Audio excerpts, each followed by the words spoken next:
स्वर्गीय राजे विक्रमसिंह घाटगे यांच्या प्रेरणेनं आणि राजे समरजितसिंह घाटगे यांच्या नेतृत्वाखाली कागल इथल्या राजे विक्रमसिंह घाटगे कोऑपरेटिव्ह बँकेची वाटचाल प्रगतीपथावर सुरू आहे.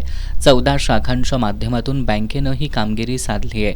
बँकेच्या ठेवी 552 कोटी 61 लाखांवरून 592 कोटी 66 लाखांपर्यंत पोहोचल्यात. कर्जवाटप 311 कोटी 72 लाखांवरून 350 कोटी 78 लाखांपर्यंत वाढल्याचं बँकेच्या अध्यक्षा नवोदिता घाटगे यांनी सांगितलं.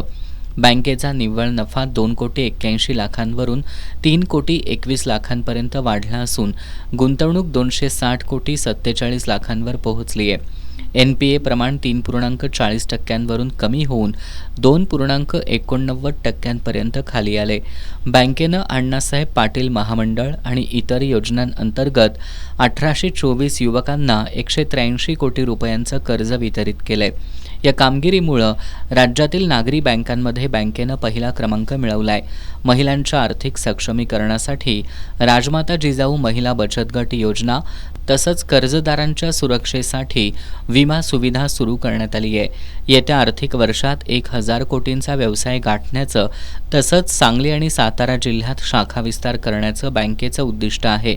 बँकेवरील ठेवीदारांचा विश्वास आणि सर्वांच्या सहकार्यामुळे ही प्रगती शक्य झाल्याचं अध्यक्षा घाटगे यांनी सांगितलं.